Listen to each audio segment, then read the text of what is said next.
Welcome to এমএইচএস Bangla. আজকে আমাদের যে চ্যাপ্টারটি পড়ানো হবে তার নাম হচ্ছে তড়িৎ বিশ্লেষণ। দেখো, ভালো করে যদি এটা বোঝা যায় তাহলে কিন্তু খুবই সহজ। একটু বোঝার চেষ্টা করো। প্রথমে আমি বলবো যে আমি এখানে তিনটি ছবি এঁকেছি। এই তিনটি ছবি কেন এঁকেছি তার কারণটা হচ্ছে একটাই, যে এখানে আমাদের প্রথম যেটা প্রয়োজন সেটা হচ্ছে তড়িৎ বিশ্লেষ্য পদার্থ। তড়িৎ বিশ্লেষ্য পদার্থ অর্থাৎ এই তড়িৎ বিশ্লেষ্য পদার্থ কারা এবং কেন এরা তড়িৎ বিশ্লেষ্য পদার্থ, এই কথাটি আগে আমাদেরকে জানতে হবে।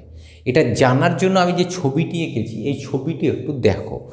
প্রথম যে ছবিটা সেটা দেখো, এখানে একটি ব্যাটারি লাগানো আছে, এই ব্যাটারির সঙ্গে একটি বাল্ব লাগানো আছে এবং ব্যাটারির এই যে তারটি, এই তারের কিন্তু দুই প্রান্তটি, একটি প্রান্ত এখানে আরেকটি প্রান্ত এখানে, দুটির মধ্যে কিন্তু সংযোগ নেই, কিন্তু দুটিকে একটা পাত্রের জল রাখা আছে, সেই জলের মধ্যে দুটি দণ্ডকে মানে এই তার দুটিকে কেটে ওখানে ভিতরে প্রবেশ করানো আছে। এবার এই জলটা কিন্তু যেরকম জল নয়, এরকম জল নয় যে জলগুলি আমরা সর্বদা ব্যবহার করি সেগুলি নয়, এই জলটি হচ্ছে বিশুদ্ধ জল। এখন এই বিশুদ্ধ জল হলে কি হয় না, আমরা যে জলকে জানি, অর্থাৎ আমরা যে বাড়িতে যে জলগুলি ব্যবহার করি সেই জল কিন্তু বিশুদ্ধ জল নয়। এই বিশুদ্ধ জল কিন্তু বাজার থেকে আলাদা করে কিনতে পাওয়া যায়। এবার তুমি ভাববে হয়তো আমরা যে জলগুলি কিনে খাই সেগুলি বিশুদ্ধ জল না, সেগুলি হচ্ছে মিনারেল ওয়াটার, যেগুলি আমরা বোতলে 10 টাকা বা 20 টাকা 1 লিটারের দাম সেই জলগুলি কিনে খাই, সেগুলি না। এই জলগুলি যেখানে আমাদের ভৌত বিজ্ঞানের বিভিন্ন জিনিসপত্র প্রয়োজনীয় যন্ত্রপাতি পাওয়া যায় সেখানে এই জলটি কিনতে পাওয়া যায়। এটা বিশুদ্ধ জল, অর্থাৎ এর মধ্যে কিন্তু কোনো লবণ বা কোনো মিনারেল খনিজ পদার্থ কোনো কিছুই থাকে না। যার ফলে কি হয়, এই জলের ভিতরে যখন আমি তার দুটিকে রেখেছি, এবার এখানে ব্যাটারির সঙ্গে সংযুক্ত করলে দেখা যাবে এই যে বাল্বটি, এই বাল্বটি কিন্তু জ্বলবে না। বাল্বটি জ্বলবে না। কেন জ্বলবে না তার কারণ দেখো, এই যে ব্যাটারির তড়িৎ, এটা তো পজিটিভ, এখান থেকে তড়িৎটা আসবে এই পথ দিয়ে নামবে, কিন্তু এই তড়িৎটা এখান থেকে এখানে যেতে পারবে না, কারণ বিশুদ্ধ জল তড়িৎ পরিবহন করে না। পরীক্ষাটি তোমরা নিজেরাও করতে পারো। তাহলে এখানে দেখবে বাল্বটি জ্বলছে না, অর্থাৎ কি তড়িৎ পরিবাহিত হচ্ছে না। কেন হচ্ছে না, তার দুটি কাটা আছে, সেই কাটা তারের ভিতর দিয়ে কিন্তু তড়িৎ পরিবাহিত হয় না, যে কারণে এখানে কিন্তু তড়িৎতে পরিবাহিত হচ্ছে না। এখানে কি রাখা আছে, বিশুদ্ধ জল। সুতরাং বিশুদ্ধ জল তড়িতের কুপরিবাহী, তড়িৎকে পরিবহন করে না। বোঝা গেল। এবার পরেরটিতে যায়। পরেরটি একই ঘটনা, এখানে একটি পাত্র রাখা আছে, যে পাত্রের ভিতরে কিন্তু শুকনো লবণ, যে লবণ আমরা প্যাকেটে কিনতে পাই, সেটা বিভিন্ন কোম্পানির হতে পারে, টাটা নমক হতে পারে, আবার অন্য কিছু হতে পারে। সেই লবণটি কিনে পাত্রের ভিতরে রেখেছি এবং তার দুটিকে লবণের ভিতরে প্রবেশ করিয়েছি। এক্ষেত্রেও কি হয়, এই যে কারেন্টটি আসছে এই কারেন্টটি কিন্তু এখান থেকে এখানে যেতে পারে না। তাই এই ক্ষেত্রেও কিন্তু তুমি দেখবে, পরীক্ষাটি করে তুমি দেখবে লাইট কিন্তু জ্বলবে না, বাল্বটি জ্বলবে না। এইবার এই পদ্ধতিকে কি করলাম না, এক্ষেত্রে যে লবণ আছে সেই লবণের ভিতরে জল মিশিয়ে দিয়েছি। অর্থাৎ এক্ষেত্রে কি আছে বলো তো, লবণ জল দুটো একসঙ্গে, লবণ এবং জলকে মেশানো আছে। এবার এক্ষেত্রে কারেন্ট আসবে, কারেন্ট আসার পরে দেখা যাবে এই জায়গাতে কিন্তু বাল্বটি জ্বলবে। অর্থাৎ এই তিনটি ক্ষেত্রের মধ্যে একটি ক্ষেত্রে বাল্বটি জ্বলবে। তাহলে জ্বললো মানেটা কি, তার মানে হচ্ছে এই যে এই প্রান্তের কারেন্ট, এই প্রান্তের কারেন্ট নিশ্চয়ই এইখানকে গেল। তাহলে কে নিয়ে গেল, এখানে দুটি জিনিস আছে, এক জল আর লবণ। এখন আমরা জানি বিশুদ্ধ জল তড়িৎ পরিবহন করে না, বাল্ব জ্বলেনি। লবণ তড়িৎ পরিবহন করে না, বাল্ব জ্বলেনি। কিন্তু যখন এই বিশুদ্ধ জল আর লবণকে একসঙ্গে দেওয়া হলো তখন কিন্তু তড়িৎটি পরিবাহিত হচ্ছে এবং তখন দেখা গেল যে বাল্বটি জ্বলছে। এবার প্রশ্ন হচ্ছে কেন জ্বলছে, তাহলে কি এমন ঘটনা ঘটলো, জল এবং লবণ দেওয়ার ফলে কি এমন ঘটনাটি ঘটলো যার ফলে বাল্বটি জ্বললো। এক্ষেত্রে যে ঘটনাটি ঘটলো সেটা হচ্ছে, দেখো তোমরা জানো লবণের সংকেত হচ্ছে NaCl, এটা লবণের সংকেত। এবার এই লবণে যখনই জল দেওয়া হয় সেক্ষেত্রে কি হয়, এই লবণটি দুটো পার্টে ভেঙে যায়, দু ভাগে ভাগ হয়। কি কি? একটা হয় Na+, আর একটা হয় Cl-, অর্থাৎ সোডিয়ামটা Na+, ক্লোরিনটা Cl-। কখন হয় খেয়াল করো, যখন শুকনো লবণ তখন হয় না, যখন লবণের ভিতরে আমরা জল দিই কেবলমাত্র সেই ক্ষেত্রে Na+ আর Cl- হয়।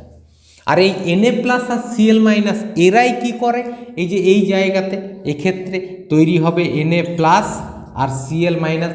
এরা কি করবে, এরাই তড়িৎকে কিন্তু এক জায়গা থেকে অন্য জায়গা নিয়ে যায়। সুতরাং তড়িৎ এক জায়গা থেকে অন্য জায়গায় যেতে পারে, এবং যাওয়ার জন্য এক্ষেত্রে কি হয়, জল এবং লবণকে মেশালে জল এবং লবণ দুটি পার্টে ভেঙে যায়, Na+ আর Cl- তৈরি করে। ওকে, এই জায়গা থেকে আমরা যেটা বুঝলাম সেটা হচ্ছে যে কিছু কিছু পদার্থ আছে যে পদার্থগুলিকে যখনই জলে দ্রবীভূত করা হয় বা পদার্থগুলি যখন তরল অবস্থায় আসে, কঠিন অবস্থায় লবণ ছিল, দেখো কঠিন তড়িৎ পরিবহন করেনি, কিন্তু সেই লবণটিকে যখন জলে দেওয়া হলো, লবণটি গলিত হলো, গলে গেল বা তরল অবস্থায় এলো, তখন কিন্তু সেই লবণটি তড়িৎ পরিবহন করছে, তাই তো?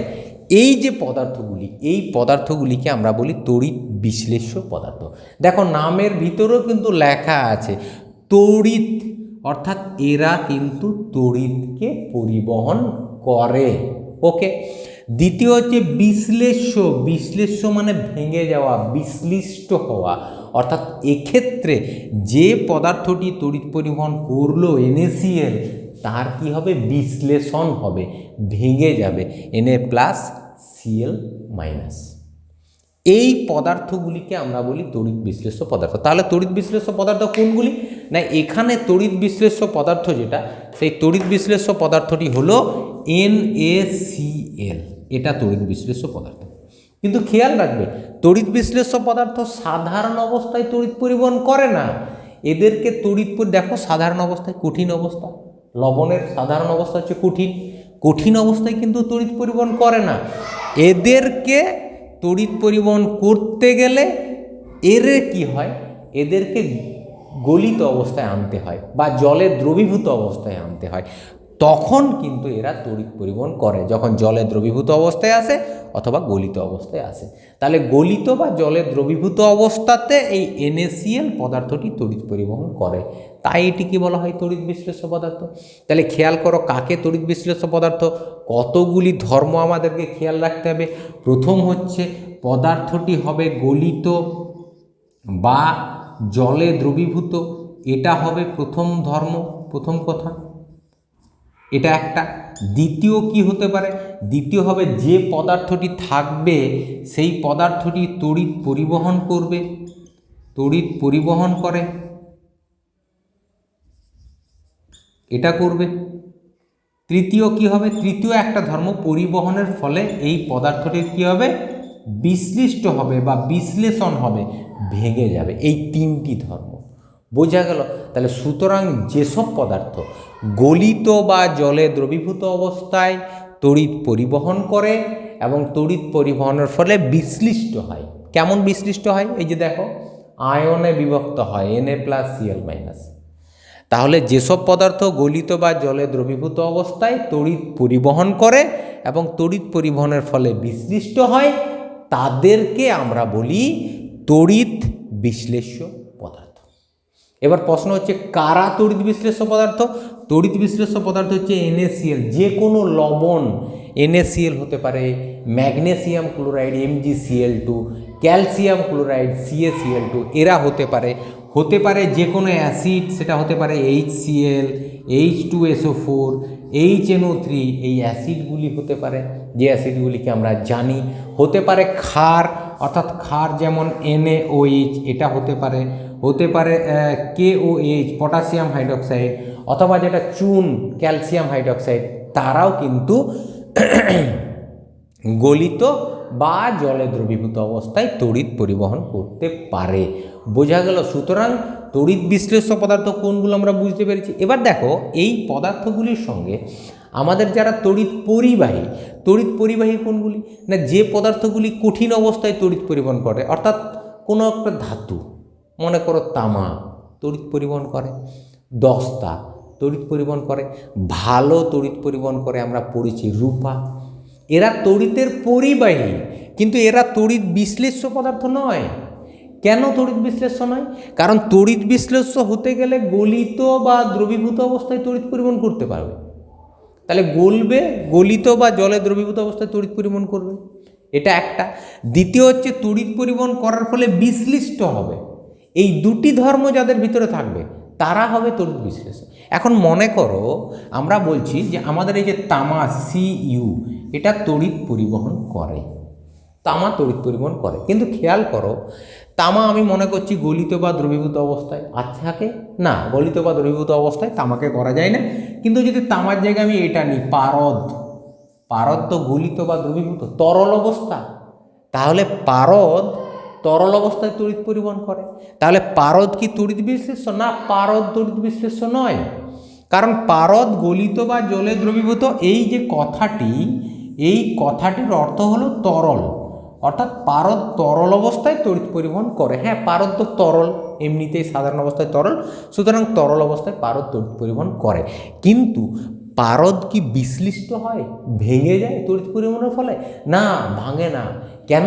এটা তো মৌলিক পদার্থ, এই যে মৌলিক পদার্থ, এটা তো ভাঙবে না। মৌলিক পদার্থ বিশ্লিষ্ট হয় না। কারা বিশ্লিষ্ট হয়? যৌগিক পদার্থ। এটা যেমন NaCl, দুটি পদার্থ আছে, সোডিয়াম ক্লোরিন, তাই তো যৌগিক পদার্থ। হাইড্রোজেন ক্লোরিন যৌগিক পদার্থ, হাইড্রোজেন সালফার অক্সিজেন যৌগিক পদার্থ, sodium oxygen hydrogen, potassium oxygen hydrogen, সবই তো যৌগিক পদার্থ। তাহলে যৌগিক পদার্থ হতে হবে এবং তার সঙ্গে গলিত বা জলে দ্রবীভূত অর্থাৎ তরল অবস্থায় তড়িৎ পরিবহন করতে হবে এবং বিশ্লিষ্ট হবে আয়নে, তারাই হবে তড়িৎ বিশ্লেষ্য পদার্থ। সুতরাং আমাদের যে ধাতব পরিবাহী ধাতু, তার সঙ্গে তড়িৎ বিশ্লেষ্য পদার্থের আমরা পার্থক্য বুঝতে পেরেছি। ধাতুরা কঠিন অবস্থায়, সাধারণত কঠিন অবস্থায় তড়িৎ পরিবহন করে, আর তড়িৎ বিশ্লেষ্য পদার্থ এরা তরল অবস্থায় তড়িৎ পরিবহন করে। ধাতব যে পরিবাহী তারা তড়িৎ পরিবহনের ফলে বিশ্লিষ্ট হয় না, এরা বিশ্লিষ্ট কখনোই হয় না ধাতব পরিবাহী। কিন্তু আমাদের তড়িৎ বিশ্লেষ্য পদার্থ তারা কিন্তু তড়িৎ পরিবহন করার ফলে বিশ্লিষ্ট হয়, ভেঙে যায়। এই যে Na+Cl-, এটা ভেঙে গেলে H+Cl-, এটা hydrogen plus SO4 double minus, Na+OH-, K+OH-, এরা তড়িৎ বিশ্লেষ্য পদার্থ। বোঝা গেল?